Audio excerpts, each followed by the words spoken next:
14 ਲੱਖ ਬੰਦਾ ਮੁਸਲਮਾਨ ਕਰ ਛੱਡਿਆ ਜੀ ਜ਼ਾਕਿਰ ਨਲਾਇਕ ਨੇ। ਕਿਸੇ ਬੰਦੇ ਨੂੰ ਪੁੱਛ ਕੇ ਵੇਖ ਲਓ ਯਾਰ, ਜਿਹਨੇ ਪੈਂਟ ਸ਼ਰਟ ਪਾਈ ਹੋਵੇ, ਟਾਈ ਪਾਈ ਹੋਵੇ, ਉਹਨੂੰ ਮਸੀਤੇ ਮੁਅੱਜ਼ਿਨ ਰੱਖ ਲਓ? ਕਹਿੰਦੇ ਨਾ ਨਾ ਨਾ, ਵਰਦੀ ਪੂਰੀ ਨਹੀਂ ਤੇ ਮੁਅੱਜ਼ਿਨ ਕਿਵੇਂ ਰੱਖੀਏ? ਭਾਈ ਜਿਹੜਾ ਬੰਦਾ ਮੁਅੱਜ਼ਿਨ ਨਹੀਂ ਬਣ ਸਕਦਾ ਉਹ ਆ ਕੇ ਦੱਸੇਗਾ ਜਨਾਬ قرآن میں یہ ہے تو دین یہ ہے تو حدیث یہ ہے تے کی کیڑا 14 لاکھ بندہ مسلمان کیتا ہی؟ مسلمان کرن تو بعد اے ہویا کہ نبی ہمارے جیسے اے کلمہ پڑھایا ہی، یعنی یہ کلمہ پڑھایا کہ کلمہ پڑھو اور اس کے بعد کہو جناب نبی ہمارے جیسے ہیں، نبی کے نام پر انگوٹھے نہیں چومنے چاہیے، نبی کو پتہ کچھ نہیں ہے۔ تو کہنا پتہ کچھ نہیں ہے، میں کہتا ہوں وہ ذرہ ذرہ نہیں ہے جو نبی کی نگاہ میں نہیں ہے۔ بزرگوں کی جی خدمات بڑی ہیں انجینئر صاحب۔ آپ جو مسلمان ہیں نا، کلمہ جو ہے آپ کے آباء و اجداد کو بزرگوں نے پڑھایا تھا۔ ہم کیا کہتے ہیں اس پہ؟ رکو ذرا، صبر کرو، آشا آشا آشا۔ بتاتے ہیں تجھے، ڈاکٹر ذاکر نائک نے ہزاروں ہندوؤں کو کیمرے میں کلمہ پڑھایا، تم نے ڈاکٹر ذاکر نائک کو سلطان الہند کیوں نہیں مان لیا؟ کہتے ہیں نہیں کلمہ تو پڑھایا لیکن اس کے عقیدے ٹھیک نہیں۔ تیرے بابے نے بھی عقیدے ٹھیک نہیں، میرے نبی سا ہے ہی کوئی نہیں، تیرے بابے تے شاہ ہی کوئی نہیں۔ دیکھا کس طرح دلیل ختم ہوئی جائے؟ 90 لاکھ پارٹی چل ہی کم۔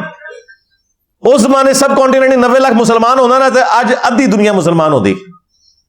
جھوٹے ہو، یہ تو ابھی سلطان الہند کی بات ہو رہی ہے، سلطان الورلڈ کی تو گل ہی نہیں ہوئی ہے۔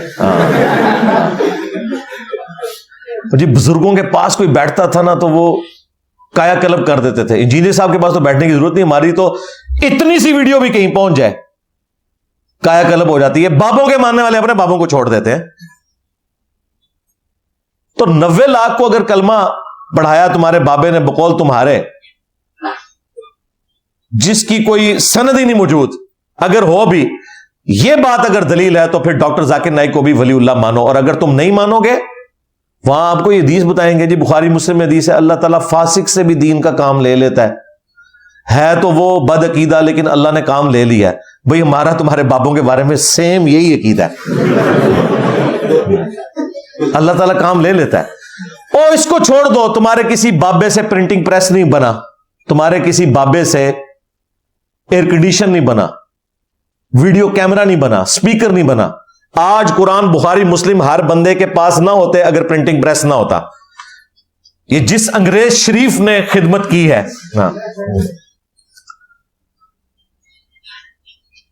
جس انگریز شریف کی برکت سے آپ یہ ساری کی ساری فیسلٹیز اویل کر رہے ہیں۔ تمہارے حضرت پیر میر علی شاہ صاحب تو ٹرین کے انجن روکتے رہے، لیکن حضرت سٹیفن نے انجن بنا کے بتایا۔ یہ فرق ہے۔ ویسے جڑا جڑا انجن روک سکتا ہے نا، میرے نال رابطہ کرے، انجن دا بندوبست میں کرنا، جان چھوٹے تھوڑے تو۔ کہانیاں بنائی ہوئی ہیں، جھوٹ۔ تو یہ کہتے تھے جی خدمات ہیں۔ بھائی خدمات اپنی جگہ اگر تھیں لیکن گستاخیاں تو نہیں معاف ہوں گی۔ کیا علماء دیوبند کی خدمات نہیں ہے؟ ان کو تو تم کافر سمجھتے ہو۔ تمہارے اعلیٰ حضرت نے مرتد لکھا ہے، وہابیوں کو مرتد لکھا ہے، دیوبندیوں کو مرتد لکھا ہے، واجب القتل کافر کا ہے ڈائریکٹ ملفوظات کے اندر۔ ان کی خدمات نہیں تھی، اور نہیں جی وہ گستاخیاں کی نے۔ تھوڑے بابے نے گستاخی نہیں کی تھی؟ چشتی رسول اللہ پارٹی، تھانوی رسول اللہ پارٹی، شبلی رسول اللہ پارٹی، صادق رسول اللہ، پتہ نہیں کتنے کلمے جو تھوڑے پہلے 6 سمجھے۔ اور پھر ہمارے وہ بابا جی جو خادم رضوی صاحب، ان کے ابا جی کہا کرتے تھے امام مالک فرماندے نے امت مر جائے کہ نبی دی گستاخیاں ہو رہی ہیں اور امت کچھ نہیں کر رہی۔ امام مالک فرماندے تھے پھر امت زندہ کیوں ہے؟ پھر مر جائے ساری، پھر مر جائے ساری۔ پوری عالم اسلام اس وقت یا تو مر جائے، یا تو مر جائے سارا عالم اسلام، یا پھر حضور کی عزت پر پہرا دے۔ بس 2 باتوں میں سے ایک بات ہے، بس یا سارا اکٹھا ہو کے مر جائے تو یا پھر فرانس کو جواب دے۔ میں نے کہا تھا بابا جی رکو ذرا، سب سے پہلے تیرے باپے مر جائیں جن کی ڈیوٹی ہیں۔ تمہارا یہ دعویٰ تھا غوث کتب ابدال دنیا کا نظام چلا رہے ہیں۔ جس غوث کتب ابدال کی ڈیوٹی تھی اس جگہ پہ جہاں یوٹیوب کی ہارڈ ڈسک رکھی ہیں اور وہ گستاخانہ ویڈیوز ڈیلیٹ نہیں کروا رہا، پہلے وہ کتے کی موت کیوں نہیں مر جاتا؟ کیونکہ انہوں نے کہا نا مر جائیں امت بعد مرے، بلکہ امت نہ مرے، بابے مرے، کیونکہ بابوں کے پاس اختیار تھا، امت کے پاس تو اختیار ہی کوئی نہیں ہے۔ یہ بات کریں گے تو کہیں گے کعبے بھی تو کرین گر گئی سی. کعبے والے کی کوئی گارنٹی نہیں ہے کہ وہ کسی کی حفاظت کرے گا. وہ ایک ہی دفعہ ابرا کے لشکر کو برباد کیا. اس کے بعد یزید پلید کے دور میں کعبہ شریف کا غلاف جڑ گیا, دیوار ڈیمیج ہوئی.